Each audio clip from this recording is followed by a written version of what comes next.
In this video, I will show you how to make a grill out of a water heater boiler.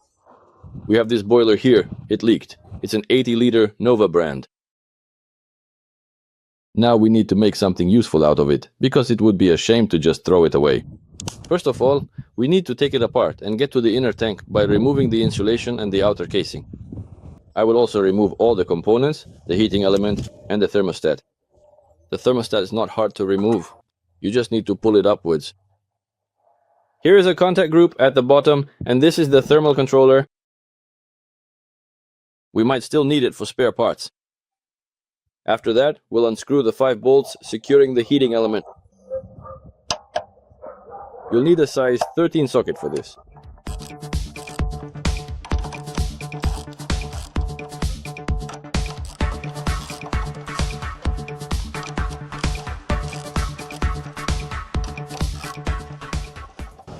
Carefully pry off this cover and then proceed to remove the heating element.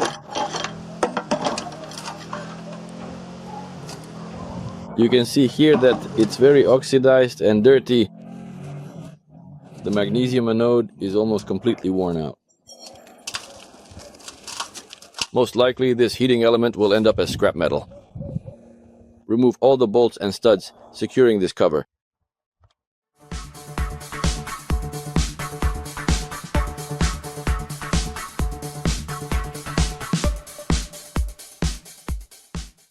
This is what they look like. Turn it over and pour out the remaining water from the tank.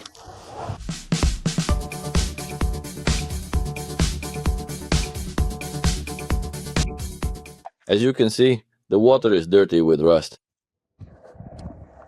Let's start removing the casing. First, we'll saw off the upper and lower parts of the casing all the way around.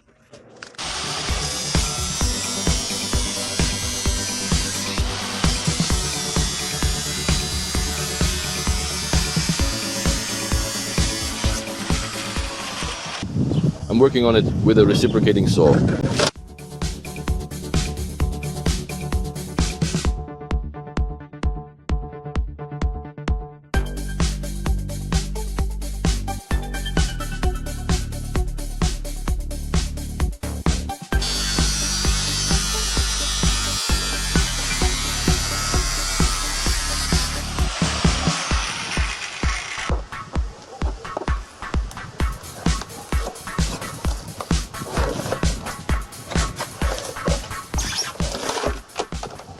The metal inside the casing hasn't even rusted, so it has good quality, and after that we cut the casing vertically on one side.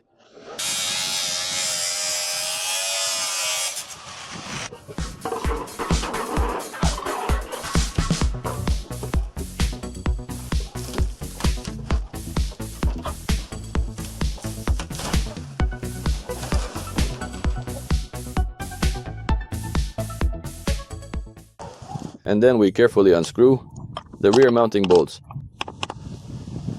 that attach the boiler to the wall.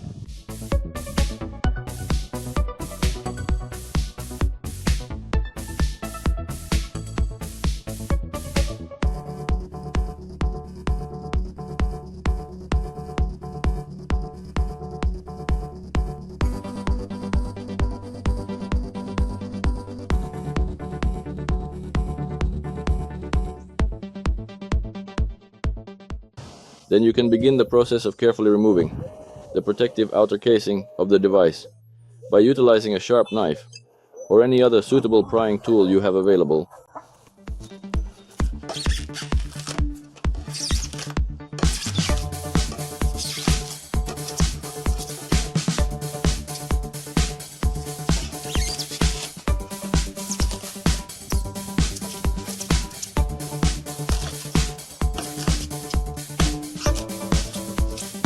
This story is to be continued.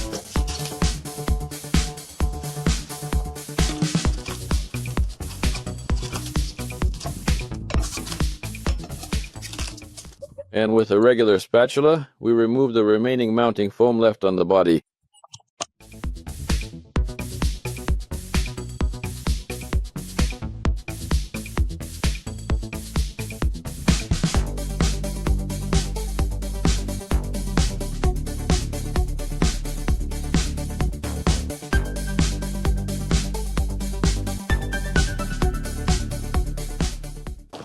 Here, the boiler tank has been cleaned of foam, and now we need to make the top cut. I won't cut out the whole thing, but I'll cut along this seam. So one strip is already there for the cut, and the second will be directly opposite. There is a mounting bracket for the legs at the bottom here, so we do everything symmetrically to this bracket if you look from here. That is, the cut will be here and here, exactly in the center.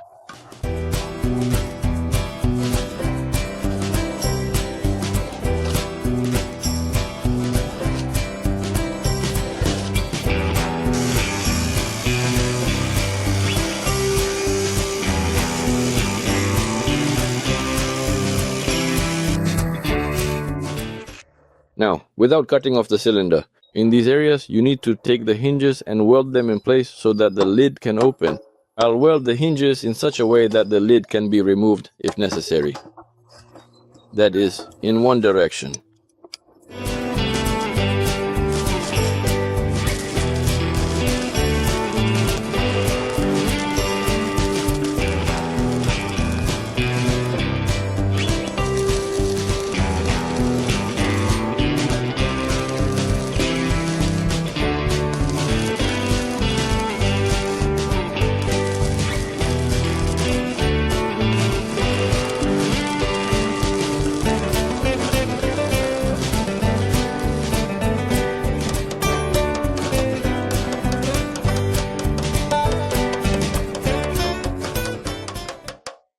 Once those preliminary steps have been successfully completed, we can finally move on to the very last part of the process, which involves carefully and precisely cutting out the two narrow rectangular slugs that are located right on the top surface of the lid to ensure everything fits together perfectly, just as we originally planned in the design phase.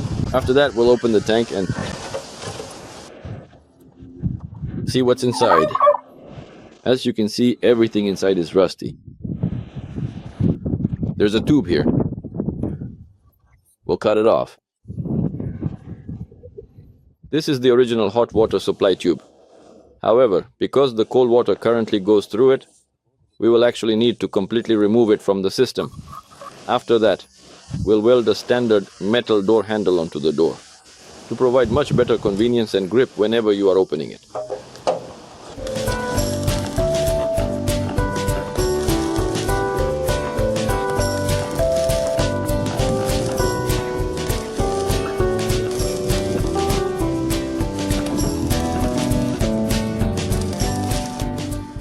Now we'll weld a T-shaped profile on the side where the door closes, so that it doesn't fall through, it will rest against this part.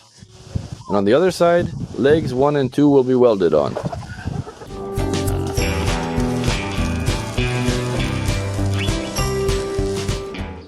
Now the door closes and doesn't fall through when closing. And we'll weld it to the back part of the door. Here's an angle bracket like this, so we can weld the legs onto it.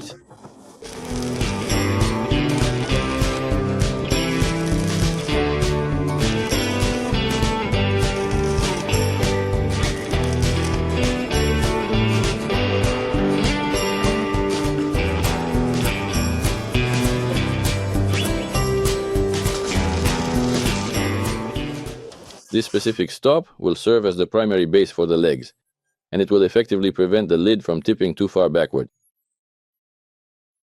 Now it will be in this position, and after that we'll weld 4 legs to these angle brackets. I will use legs that aren't very tall. A height of 70 centimeters will be quite enough.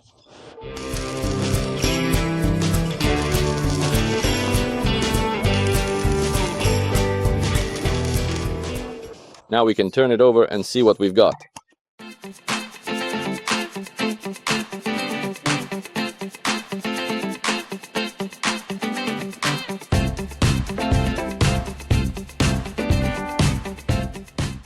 And we'll weld up this hole using a 2 millimeter thick metal plate. Here's the hole. It's welded up. And we can cut off the 2 pipes, which comes out of the tank.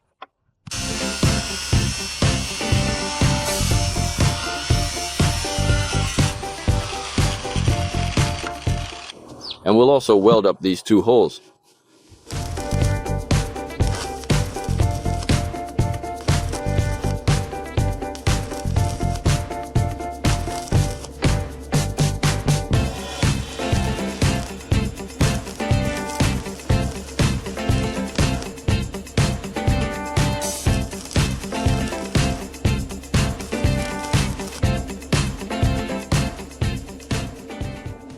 And after that, we weld a pair of handles on both sides.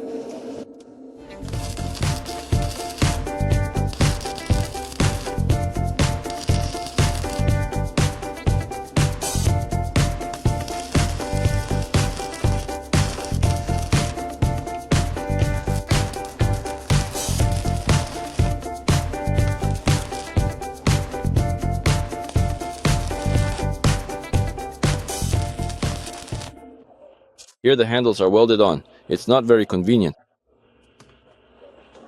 And now we can carefully remove and set aside the inner tube. It actually already slid right out on its own when we were cutting off the pipes earlier.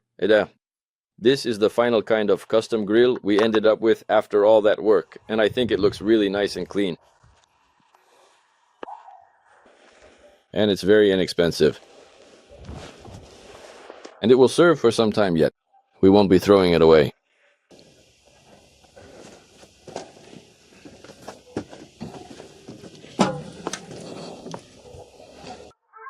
Everything is secured, and the door doesn't fall off.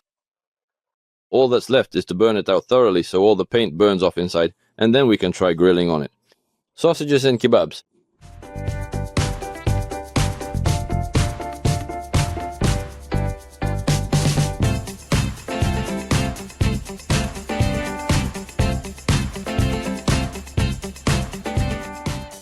You need to burn off the paint with a good flame so that it burns off across the entire surface of the metal, and then it won't smell when you're cooking food. Now the grill is burned out and you can cook on it. Sausages. It turned out quite well. The sausages aren't burning. There's enough heat.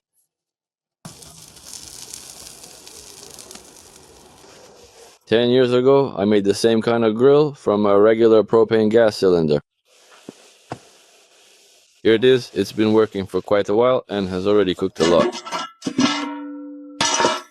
As you can see, every metal has the property of burning through. I put in a metal insert so the coals wouldn't fall out because a solid hole has already formed at the bottom. Here, of course, the metal is thicker. On the gas cylinder, it's about 3.5 to 4 millimeters thick, so that's why it lasted so long. I think this grill will work for some more time. But at least we didn't throw it away as trash. We used it for its intended purpose, for the benefit of the home. The sausages are almost ready now. And we can go to taste the finished product on the new grill.